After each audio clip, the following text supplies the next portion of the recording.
The weight of responsibility. Cassandra Bennett massaged her temples as she stared at the stack of overdue bills scattered across her kitchen table. The soft beeping of medical equipment from the adjacent room provided a constant reminder of her new reality. 3 months ago, her grandmother Eleanor had suffered a severe stroke, and Cassandra's life had transformed overnight from ambitious speech therapist to exhausted caregiver. "Grandma, it's time for your medication," she called, forcing cheerfulness into her voice as she entered the small bedroom that had once been her home office. Eleanor's eyes, still bright despite her condition, followed Cassandra as she approached. Her grandmother's right side remained partially paralyzed, her speech reduced to labored words and phrases. The woman who had raised Cassandra after her parents' accident now depended on her for everything. "Sorry. Burden?" Eleanor managed to whisper. Cassandra knelt beside the bed. "You're never a burden. You've taken care of me my whole life. Now it's my turn." She gently helped Eleanor with her pills, ignoring the text notification on her phone, probably another friend canceling plans. Again, later that afternoon, Cassandra arrived at Riverview Rehabilitation Center where she worked. The facility served patients who couldn't afford expensive private care, and the understaffed team struggled daily to provide adequate treatment. "Cassandra, thank goodness you're here," Dr. Patel greeted her. "We have a new volunteer starting today. Would you mind showing him around? I've got back-to-back evaluations all afternoon." Before she could respond, a tall man with warm brown eyes approached. His simple gray sweater and jeans were unremarkable, but something about his gentle smile made Cassandra pause. "Thomas Reed," he introduced himself, extending his hand. "I hope I'm not imposing, Cassandra Bennett. And no, we can use all the help we can get around here." She shook his hand, noticing calluses that suggested he was no stranger to hard work. As she guided Thomas through the facility, explaining protocols and introducing patients, Cassandra found herself unexpectedly at ease. Unlike most new volunteers who seemed overwhelmed or overenthusiastic, Thomas listened attentively and asked thoughtful questions. "What made you want to volunteer here?" she asked as they prepared materials for the afternoon group therapy session. Thomas paused, something flickering behind his eyes. "Let's just say I understand what it's like when healthcare becomes a luxury rather than a right." Throughout the afternoon, Cassandra observed Thomas with the patients, his patience with Mr. Rodriguez's halting speech, his respect for Mrs. Wilson's frustration, his genuine interest in teenage Zach's basketball stories despite the boy's severe stutter. By evening, exhaustion weighed on Cassandra like a physical presence. Her shift had ended an hour ago, but paperwork had kept her late, again. The thought of going home to more caregiving, more bills, more isolation made her shoulders sag. "You look like you could use this," Thomas said, appearing beside her desk with a cup of coffee. "Is it spiked?" she joked weakly. He smiled. "Unfortunately not. But I did add an extra sugar." As she accepted the coffee, their fingers brushed, and for the first time in months, Cassandra felt something other than weariness, a small spark of connection, as unexpected as it was welcome. "Same time tomorrow?" Thomas asked as they walked to the parking lot. When her ancient car refused to start, Thomas offered a ride without hesitation. Against her usual caution, Cassandra accepted, too tired to argue. "Everyone needs help sometimes," he said quietly as they drove through the darkening streets, "even the helpers." Cassandra turned to study his profile, wondering why this stranger's simple kindness threatened to unravel her carefully maintained composure. Perhaps because it had been so long since anyone had offered to support her, rather than the other way around. Little did she know that Thomas Reed wasn't at all who he appeared to be, and that their chance meeting would change the course of both their lives in ways neither could imagine. Whispers of trust over the following weeks. Thomas became a fixture at Riverview Rehabilitation Center. His genuine compassion transformed the atmosphere of the facility, bringing homemade cookies for staff meetings, staying late to help elderly patients practice their exercises, and somehow always appearing at Cassandra's side when she needed support most. "How did you know I was having a rough day?" Cassandra asked one rainy Tuesday, after Thomas had wordlessly handed her a steaming cup of her favorite chai latte. He shrugged, a mysterious smile playing at his lips. "You get a little crease right here," he said, gently touching the spot between her eyebrows. "I'm observant, that's all." The casual touch sent warmth spreading through Cassandra's chest. Their connection had grown rapidly, built on shared values and an understanding that went beyond words. For the first time since her grandmother's stroke, Cassandra found herself laughing again, looking forward to work, and feeling less alone in her struggles. Thomas began stopping by her modest apartment, bringing groceries or prepared meals that he claimed were leftovers, though they always seemed freshly made. He sat with Eleanor for hours, reading to her or simply providing company while Cassandra caught up on sleep or household chores. "He's good, man," Eleanor managed one evening after Thomas had left. "He is," Cassandra agreed, adjusting her grandmother's blanket. "I just wish I knew more about him." Despite their growing closeness, Thomas remained an enigma. He deflected personal questions with practiced ease, changing subjects or responding with vague generalities. Cassandra noticed other peculiarities too. The way he sometimes excused himself to take hushed phone calls, his occasional use of technical medical terminology beyond what a volunteer would know, and how he never invited her to his place. One evening, as they walked through the park near Cassandra's apartment, Thomas's phone rang. He glanced at the screen, his expression shifting instantly. "I have to take this," he said, stepping away. "Harrison?" "Yes? No, that's unacceptable. The program launches next week. We can't delay the rollout." His voice carried an authority Cassandra had never heard before. When he returned, his warm smile was back in place, but Cassandra felt uneasy. "Everything okay?" she asked. "Just a friend with car trouble," Thomas replied, not meeting her eyes. Later that week, Cassandra found herself facing another financial crisis when the specialized equipment Eleanor needed required a substantial deposit. Sitting at her kitchen table, calculator in hand, she wondered which bill she could afford to pay late this month. A knock interrupted her calculations. Thomas stood at the door holding a bag of takeout. "Dinner break?" he suggested.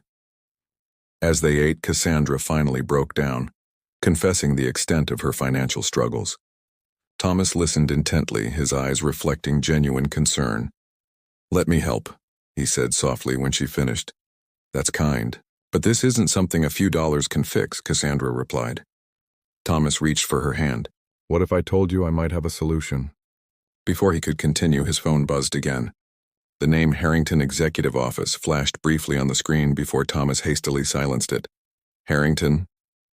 As in Harrington Health Technologies?" Cassandra asked, remembering the medical conglomerate that had been in the news for its revolutionary treatment programs. Thomas's expression froze momentarily, a flicker of panic crossing his features. "I should take this outside," he said, quickly exiting. Standing by the window, Cassandra watched him pace the sidewalk, gesturing emphatically as he spoke. Something didn't add up, and she couldn't shake the feeling that the man she was falling for was hiding more than just his past. Behind the mask, the realization came unexpectedly on a Wednesday afternoon. Cassandra had switched shifts with a coworker to attend Eleanor's doctor appointment, only to find the specialist had been replaced by someone from the prestigious Harrington Medical Group. "This consultation would normally cost thousands," the new doctor explained, "but it's being covered by the Harrington Foundation's community outreach program." Cassandra frowned. "I didn't apply for any program. Someone recommended your grandmother." "Specifically." The doctor handed her a folder with the Harrington logo, a distinctive stylized H that Cassandra had glimpsed on Thomas's phone. Later that evening, curiosity led her to search online for Harrington Health Technologies. Her laptop screen filled with articles about the company's visionary founder and CEO, Julian Thomas Harrington III. When his photograph appeared, Cassandra's mug slipped from her fingers, shattering on the floor. Thomas's face stared back at her, without the casual clothes and rumpled hair, but unmistakably him. According to Forbes, Julian Thomas Harrington was worth billions, had revolutionized affordable healthcare technology, and was known for his unconventional approach to understanding patient experiences. When Julian, arrived at her door that night, Cassandra was waiting. "Were you ever going to tell me?" she asked, turning her laptop to show his corporate portrait. "Or was deceiving me part of your research on understanding patient experiences?" Julian's confident demeanor crumbled. "Cassandra, please, was any of it real?" Her voice cracked. Or was I just some fascinating case study, the struggling therapist and her sick grandmother? Did you report our conversations to your board of directors? That's not fair, he said quietly. Everything between us has been real. Real? Cassandra laughed bitterly. You've been lying since the moment we met. You're not Thomas Reed, volunteer. You're Julian Harrington, billionaire playing poverty tourist, he winced. I use my middle name and my mother's maiden name when I do this work. It's the only way to understand what patients and healthcare workers truly experience without the Harrington name changing. How people interact with me. How convenient for your corporate research, she shot back, anger masking her hurt. This isn't about research. Julian stepped forward, then stopped when she retreated. My sister died because we couldn't afford treatment when we were children. Before my adoptive parents, before the money, I was the kid whose family chose between medicine and food. Everything I've built is to prevent others from facing those choices. Cassandra shook her head, tears threatening. You could have trusted me with the truth. The last person I told sold the story to tabloids, he said, vulnerability replacing his usual confidence. But that's not why.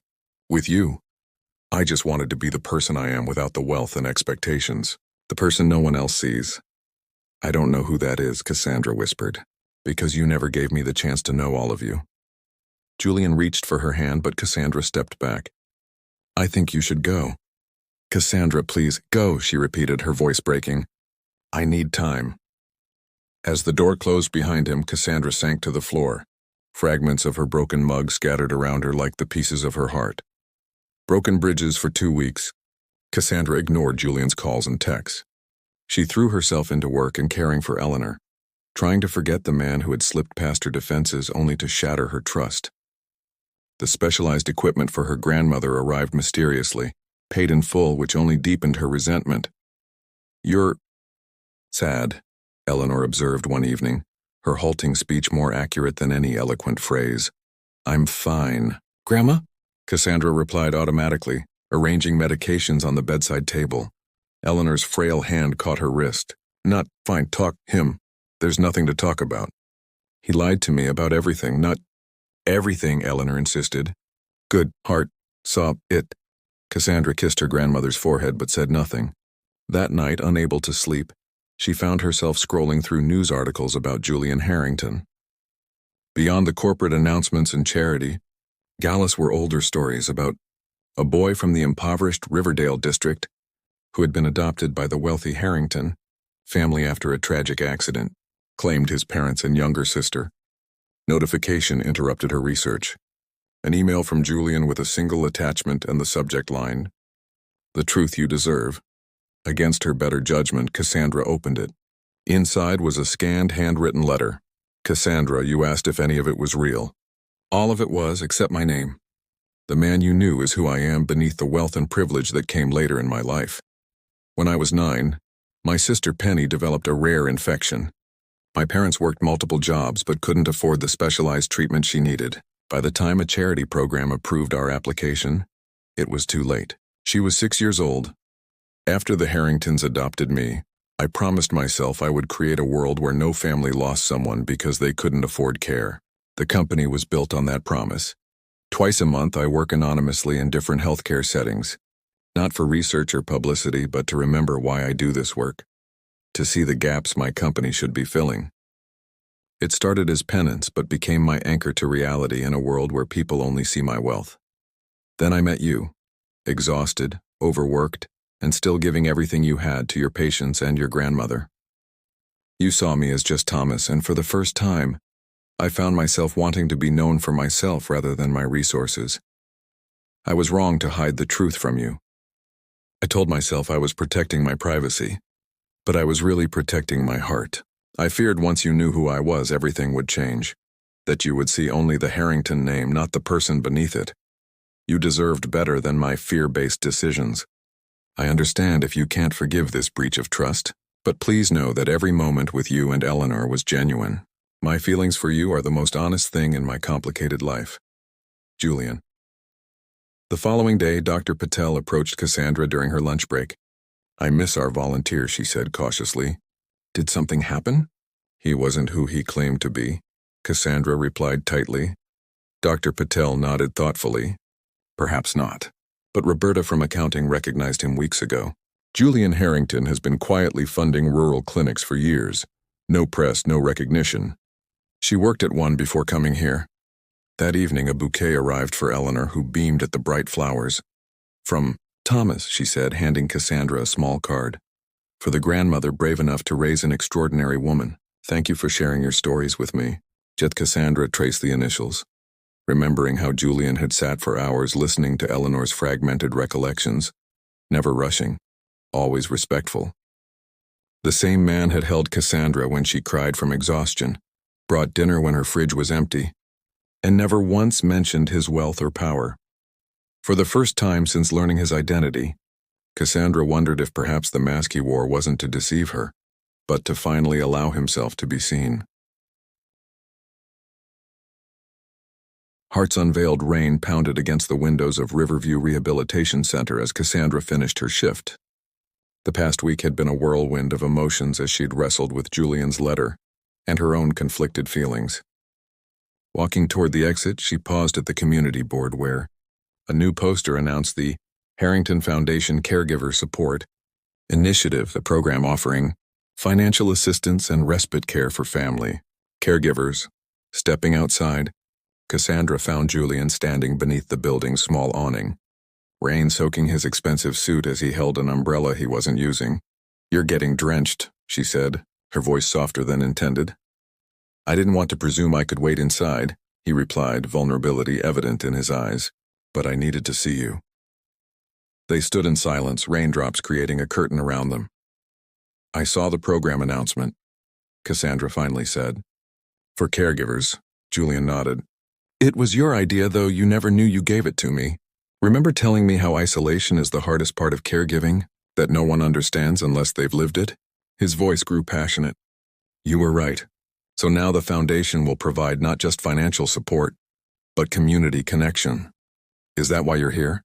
To tell me you implemented my suggestion?" "I'm here because I miss you," he said simply. "The person I am with you is the person I want to be all the time, with or without the Harrington name and fortune." Cassandra studied him, his soaked clothes, his unguarded expression. "I've been thinking about trust," she said carefully. "And I realized something. You trusted me with the real you before you trusted me with your name. In some ways, that's more honest than most people ever manage." Julian took a tentative step closer. "I never meant to hurt you. When we met, I planned to volunteer for 2 weeks as usual, then leave. But then, there was you. Your strength, your compassion, your beautiful heart. I couldn't walk away. I'm still angry," Cassandra admitted. "But I understand why you did it. And I miss us." Julian reached out slowly, giving her time to withdraw if she wanted. When she didn't, he took her hand. "I want to know all of you, Julian Thomas Harrington," she said, emphasizing his full name. "Not just the volunteer or the billionaire, the complete, complicated person." "I want the same," he responded. "The overworked therapist, the devoted granddaughter, the woman who yells at her car when it won't start, all of Cassandra Bennett." She laughed softly, then grew serious. "No more secrets. No more secrets," he promised. "Though I should confess one last thing, I cannot cook. Those homemade meals were from my chef." "I knew it," Cassandra exclaimed. "No volunteer makes perfect beef bourguignon on a Tuesday." Their laughter mingled in the rain-washed air, a new beginning taking shape between them. 6 months later, Eleanor sat in her wheelchair in the garden of the newly opened Harrington Caregiver Retreat Center, watching Cassandra and Julian planting wildflowers together.